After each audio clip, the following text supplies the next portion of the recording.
gave to us. So if you talk about 2010, 2 gigabytes of data was generated. If you talk about 2025, Live 75 gigabyte of data was generated. And I'm expecting in 2030, 2035, we are expecting 142 gigabyte. 1 gigabyte, I hope you remember that, 2 terabytes. And it's in the order of it to about 23, which I have I don't remember. So the data generation is very huge. So you, especially the beginners and young man, there is a lot of challenge. हमारा time तो बोले कुछ क्या है कुछ time हमारी completely नहीं है. But what will happen to you? What will happen to you? So a lot of challenges there, yes, but a lot of supports are also there. In our time, there was a lot of difficulty. एक journal निकालना होता था तो उस library से library move करता था. But if you talk about today, after fingertips were so kind of the challenge as well as the support what we have. So come to the sustainability targets. So there was a conference in, at Glasgow, which is that basically the United Nations Conference parties. But there, we are trying to achieve net zero by 2070. Regular target system. So by 2030, the target is carbon emissions should reduce till 2033 by 1 million tons. Renewable energy component 50% of our total energy requirement in 2030. Reducing carbon intensity by 45%. ये तो आपने सोच लिया है, but now how it will be possible. So there's a lot of there is sustainable goals that's called United Nations Sustainable Goals. So a lot of goals are there. We want to have no poverty, zero hunger, decent work, and economic growth. So a lot of sustainable goals are there. But the question is how to achieve it. Or to achieve it. So if we talk about sustainable supply chain, creation, enabling role in achieving the United Nations. If you talk about SDG 8, which was basically the wage safe working conditions. If you talk about SDG 9, it's basically adoption of digital technology. Okay, if you talk about AI, but agentic AI, but human interface is very important. If you talk about Industry 5.0, what is the difference between Industry 4.0 and Industry 5.0? The human interference. Machine सब कुछ नहीं करेगा. Machine सब कुछ नहीं करेगा तो कैसा है not interface to this too. So they also SDG 7, so renewable energy. So lot of sustainable development goals are there, but we need to understand that part. No doubt about it. India is the land of agriculture. Common area. How is it? Because if you develop in technology, but in technology you will not able to reach the customer, the end customer I'm talking to you, farmer, maybe the one of the customer was. How to achieve that part? So we need to do something which is the what we say the ML techniques. It should reach to the end customer. That's very important. So healthcare, education, government is seems a lot of these techniques are there. If you talk about supply chain, what are the challenges and hard things? Basically, sometimes we need to do that part, but what are the challenges? What are the hard to achieve? Global disruptions. Global disruptions. When you talk about supply chain, what we mean by that means there is a raw material and then the end customer. So raw material, then there is a supplier, there is a manufacturer, there is a warehouse, there is a retailer, and ultimately the end customer. But you can talk about nowadays from manufacturer to the customer. Lot of things are not flown away. Obviously, any the problem hogi. The question is how to do that part. It seems good, it's on well that yes, we'll try to see that and we will get it. But to achieve that part, so a lot of the skills are there, a lot of barriers are there. So you talk about compliance, this is multi-layer, uncertainty, scalability challenges. The data is should know. How can you do that? If you talk about traditional approach, क्या करते हैं? Experience driven development. If the company is running, they know if demand is 100 on today, it will be 110 on tomorrow. So due to their experience, but now it's data driven. You cannot say that if today demand is 100, tomorrow will be 110. You cannot talk like this. You can reactive problem. ऐसा problem हुआ तो उसको ठीक कर लेंगे. But the question is, here we talk about the predictive and prescriptive. Here we talk about the cost optimization. Not really in optimizing what we will do. We are trying to make a cost model under the given set of constraints. Now the question is how to optimize that. That's the issue, and that we do. But here we talk about whether the given supply is sustainable or not, whether it is resilient or not. So that's the matter what we have to look into. Limited visibility. हम कर रहे हैं particular put to show it, but not as visible. So visible. And this paper which is writing in Journal of Business Logistics. That's a reference one can use. If you talk about data science enable network visibility, yes. If you do the help of that, then network visibility should be there. आज हम post करें, so we know where is our items are there. If you order something on Amazon, you know it will be delivered tomorrow. So वहाँ से लिया, it will be coming to us. So we do the time. It's visible. It's visible. So this identification, we have to understand the linearity. Yes. What are the bottleneck? We have to understand sustainable quantification. Yes. And then ethical coordination is very much required. Very much required. In the morning, a lot of speakers used to take if you have a data, but data is of no use if you do not have quality data. And one of the papers is top journal. This is one of the best journal. International Journal of Products and Economics. This is the more than around 10 impact factor and a really, really good journal, I have to say. And paper is published. And the paper is about if you have to do anything in supply chain, how to get the correct data, quality data. In statistics, if you have to apply any of the method, even in machine learning, you need data. But you will not get the right data. You have to customize. So called data pre-processing. Data monthly part is there. So the paper is a very good paper. One can go through this. So noisy data, inconsistent, decision reliability, and so on. If you talk about machine learning perspective, what people are doing in machine learning? They talk about the demand forecasting, the regression model. They talk about supply risk prediction. They talk about the shipment delay, whether it's on time or off time, it's binary classification problem. Whether it is a product detection. People focus recently in international level of production research, the top level area of supply chain. And they talk about the fraud detection, and fraud detection is very common in supply chain, in machine learning. But if you talk about the size of the data, I'm getting the size of the data is 140,000 rows. And if you talk about the columns, in feature what we say in machine learning language. So that was the 51 features. And we tried to pre-process the data, and we are able to find 140,000 cross 39. Now, if such a huge mathematics is there, no doubt about it, mathematics is there.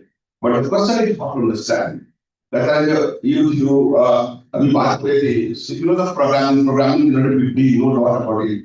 Believe me, statistics will play a very important role. Mathematics will play a very important role. Money? Oh, sorry. So, So, come to that sustainability goes method. So, coming to this part, yeah. Basically, coming to this slide, at least, this is basically the way why classification models are there. So, you talk about this problem, supply assessment, whether the given supply is sustainable or not sustainable.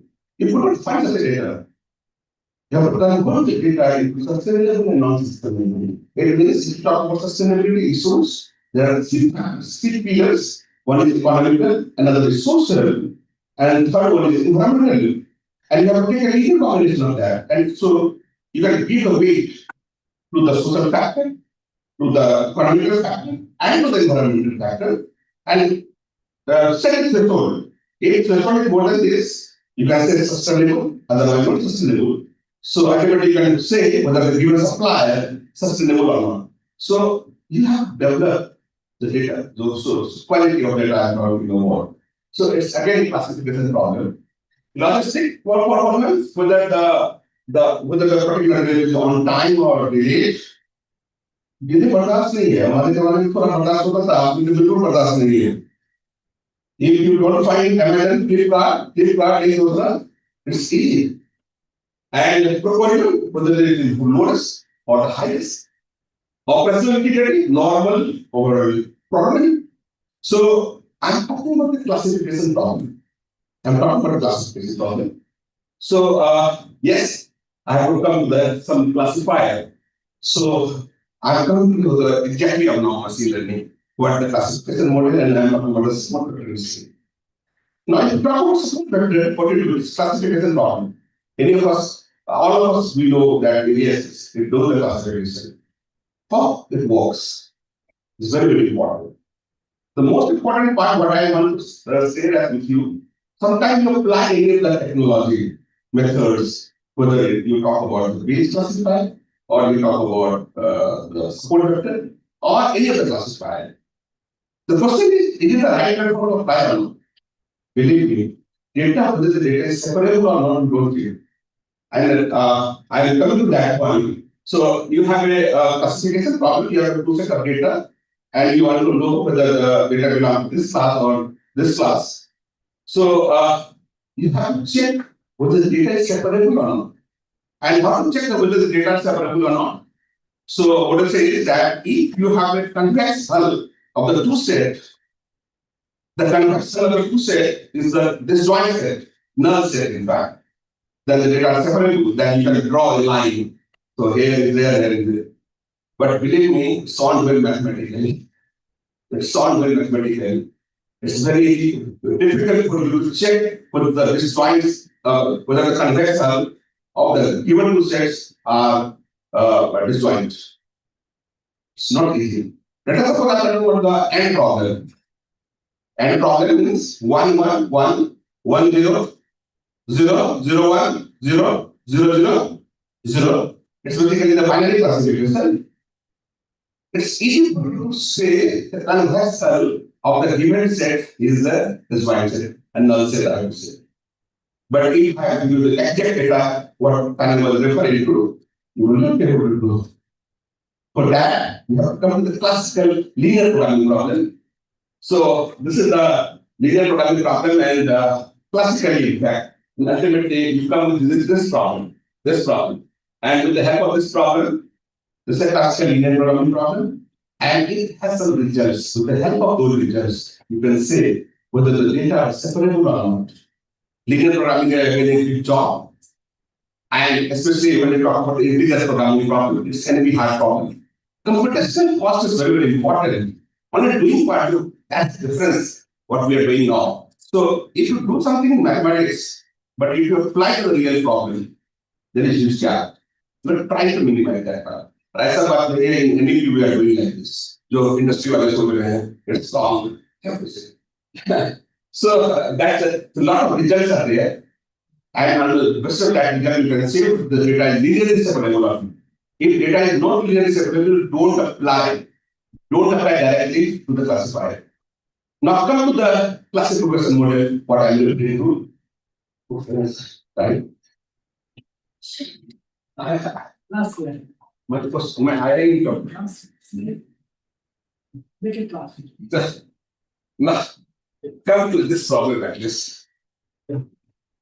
Basically, I'm talking about the classification problems, obviously. It is a classically quadratic programming problem. The same. Our aim is to find a hyperplane in such a way so that two class and representation.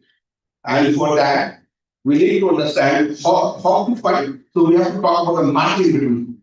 So we'll try to maximize the margin under a given set of constant, what will be the constant? You just A one point is the only thing, this point will be there. So what you say, if you talk about the two dimensions, so let us suppose Ax plus By equal to C is the line. So Ax plus By more than C, Ax plus By less than C. But if you imagine if you talk about the data what I am referring to, you 1,40,000, is it possible for you to do? Not at all. Not at all. Computational cost नहीं ऐसे भी नहीं हो सकता. And so that's why so the classical quadratic programming problem, but we have to convert this problem to the dual problem. And what is the beauty of the dual? That if the primal is very expensive in terms of computational cost, the dual is very easy for you to compute. And giving you the dual of the above problem, basically we have applied our TKT condition and we arrive at the result. But the problem what we come across, so it's basically the multipliers. This is basically y and yz are basically the output of the data set. Xi and xz are basically input variables. So now if you talk about computational cost is very, very lesser. If I am referring to the data which is 1,40,000 cross 51, now the problem size is so huge you will not be able to find a solution. But if you write a dual of the given problem and you solve that problem, that's easy for you to solve the problem. So that's the beauty of the dual problem. And last thing basically the soft margin. What do you mean by the soft margin? The let us suppose you are saying this is on this side and this is on this side. Now what you say? So whatever you are doing, you are assuming that the data is linearly separable, but actually it is not like that. What we do, we try to formulate the problem, a small derivation of the problem. What is the derivation? In terms of the cost, we'll try to make a penalty over here and try to minimize that penalty. So the cost parameter, which will be basically the half of W transpose of W plus summation of Ci epsilon I. So our cost model will change, small change in the cost model. This is the change of the cost model, and constraint will be same. But if you write a dual of event, then no change, only the change of the multiplier, which in the last it was non-negative. Here you are talking about the penalty cost. So you try to maximize that. So, let us thank the speaker, Professor Amir Anand, for the very innovative talk on machine learning, sustainability, supply chain. Thank you. You can ask questions later after the session. If there are any questions.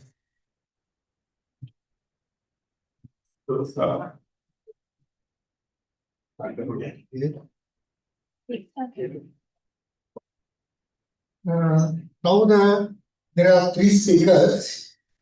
All these three speakers are online. The first one is Professor Suri Mukhopadhyay. She's from the Department of Mathematics, IIT Bombay, and an associate faculty member of OITA Center for Digital Health at IIT Bombay. Professor Mukhopadhyay co-leads National Disease Modeling Consortium and focuses her research on biostatistics, health informatics, and spatial temporal models.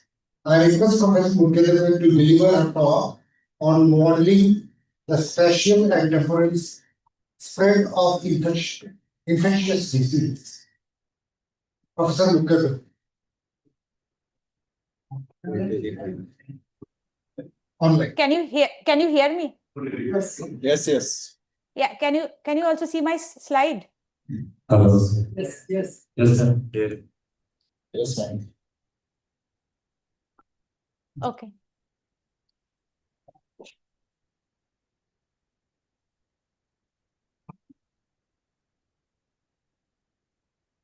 So I will start by thanking the organizers. Thank you for scheduling my talk as per my request for today. I'll be talking about modeling the spatial and temporal spread of infectious diseases today. This is a joint work with Professor Debraj Chakraborty in the Electrical Engineering Department of IIT Bombay, and two of my PhD students, one former, Satish Bhurukonda, and one current, Pallab Sinha. So to motivate this whole talk, I'll be using some examples from dengue, which is a vector-borne disease, and another infectious disease, which is measles. I'll be talking about two different approaches, and these two different approaches will be the parameter-driven model approach and an observation-driven model approach for modeling the infectious disease, the spread of infectious diseases, the spatial and temporal spread of the infectious diseases. So in history, we have seen that infectious diseases, though mostly seen to spread over time, has also been seen to spread spatially. And this is mostly due to the movement of infectious individuals between different spatial regions. So we can start with a very old example, such as plague in Europe or smallpox in the 1500s. We can also think about measles, which is a very old disease, which has been in our country for a very long time. And most recently, we can think of the COVID-19 pandemic, where we all saw that, yes, the disease did spread over time, but also there was evidence that the disease did spread spatially along with time. So the main objective of this talk will be to study dependencies between multiple infection count time series from neighboring regions. So let me try to say a little bit more. So we will be looking at the disease counts or the disease incidence values over time from different regions. And then we will see that if there are dependencies between this infection counts when the regions are spatially neighboring. And since these infection counts have been measured over time, so these can be thought of as multiple or multivariate count time series from spatial regions. So we start with the first motivating example, which is the dengue example. So over here, we are now looking at the map of Mumbai, the Mumbai region. And the Mumbai region is divided into 24 administrative wards.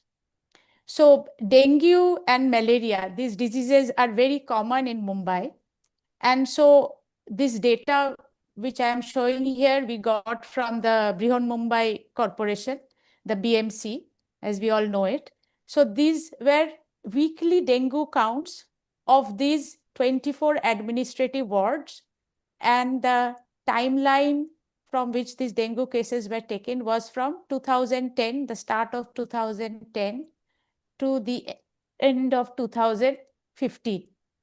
And this case, dengue counts or the dengue cases, the positive dengue cases, these were recorded over weeks.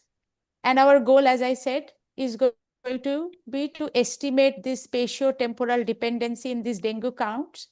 So the dependency over time, over this 318 weeks in these 5 years, and also the dependency, if there is, among the different 24 wards. This is the other motivating example. This is the map of the state of Gujarat. Over here, we are thinking of measles, and we are looking at the district level map of Gujarat. And here we I have plotted the measles, the bi-weekly measles counts. That means 2 weekly measles counts from the year 2017 to 24 in these different districts of Gujarat. And over here, I did a very simple spatial Moran's-I type of analysis. And that's why this coloring has come. And we saw that there is spatial dependence among the measles counts. So over here, the counts have been aggregated over time. So we are just looking not at the counts, not over time, but only over space. And we can also look at these counts over time and space, and again, try to estimate the spatiotemporal dependency. So I'll be discussing 2 different approaches. So this is a complicated problem when we are looking at the transmission of a disease, of an infectious disease, not only over time, but also over space, because we have to worry about whatever model we fit. We have to worry that we are taking into account not only the correlation over time, but also the correlation over space and space and time interacting. So the first approach is a state space type of model approach. And over here, I look at the graph of dependency between these multiple incidence time series. And each of these data series, or each of these, say, infection counts, we can think of the measles example, and we can think of the, say, the 10 different districts of Gujarat. And for each of the 10 different districts of Gujarat, we have recorded 10 different time series of measles from the year 2017 to 24. So each of these data series is represented as a vertex in the graph, and the dependency between this time series. Why is there a dependency? Because if the districts are close to each other, there may be a higher chance of the disease being from one district to another, the dependency may arise. So this interdependence between the time series are going to be represented by the edges in the graph. We will also shortly look at another approach, which is a little bit much easier approach, the observation-driven approach.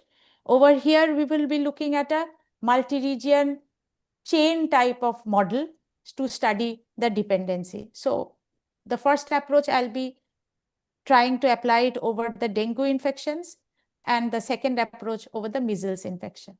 So I start with the first approach. So here we are looking at 4 regions, 1, 2, 3, 4, and 4 time series of these disease counts have been recorded. So 1 time series from 1 region. And each of these time series I call YIT, where I in this picture goes from 1 to 4. And T, if you take the first example, T goes from 1 to 318 weeks. And what we are going to do is, we are going to try to estimate between these 4 vertices if there is a presence of an edge. So how will we do that? We will try to see if there is a partial correlation between the time series. If there is, then we will say there's an edge. Also, sometimes all of us know that we are very interested not only in understanding if there is a correlation, but the direction of the relation. So we will also be trying to estimate the causalities between these different time series. So by Lij, I will define the partial correlation between the I and jth time series. And by Aij, I will be defining the causality between the I and jth time series. So since we are talking about dengue counts, number of positives of dengue in a week from a region, from an administrative ward of Mumbai, or number of measles counts in a bi-week from the districts of Gujarat. So we will be using a Poisson type of distribution. But over here, we are looking at time and also space. the time, the index T has been used to represent time, while the index I has been used to represent the ith ward or the ith district. So what we will do is we will take a parameter driven approach, and we will say that the conditional distribution of YIT, that is the observed count, dengue counts for the ith ward at time t, given XIT, where Xi is an unobserved second order stationary latent process, follows a Poisson distribution with mean μit. And the μit, we will be writing it as e to the power this expression, where the Z are the different covariates which may be affecting the time series. So the covariates may be trend in time, maybe seasonality in the dengue or the measles counts, or maybe simple covariates like weather covariates such as temperature and humidity. And by beta, we will be denoting the regression coefficients like we do in regression models. So X is the unobserved second order stationary latent process. And why do we need to introduce that? Because we have to take into account the correlation over time and space. So this latent process will introduce the correlation between observations, which will be measured at different time points and between different spatial regions.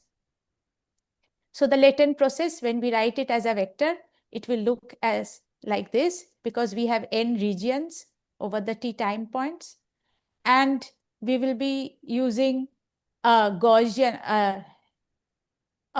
second order stationary Gaussian process.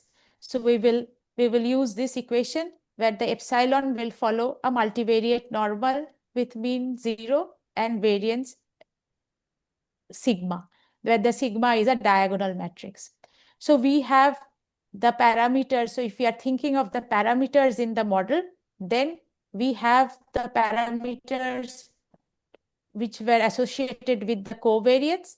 Then we have the parameters which are associated with this autoregressive coefficients, because we have put a lag p order model here, A1 to AP, and we also have the parameters which are arising from the different elements of the sigma matrix. So let me just define what I mean by partial correlation. So when we are thinking of only two regions or only two time series, then partial correlation or partial covariance is nothing but the covariance between the first time series at time point t and the other time series at different lags. By h, if I change h, I get different lags.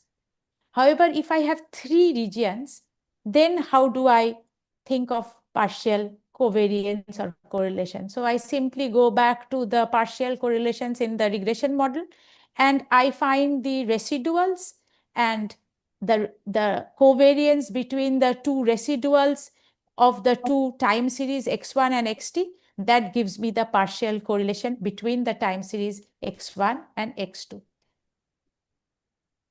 Next, I also talked about something called causality. The causality definition which we use here will be the Granger causality. So here, so I show an example for n equal to 2. So I will say that the process xi is going to be the process xj is going to be g causal for another process xi if the prediction of xi using all available information except xj can be improved by adding this available information about xj. Similarly, over here, we are looking at the causality between xj and xi, that if I add the information from time series xi and try to predict xj, will I get a better prediction? So if Cik in this equation is 0, then xi and xj are not causal. And similarly, if B is 0, they are not causal. And when I'm talking about causal, I'm looking at a direction in the relationship.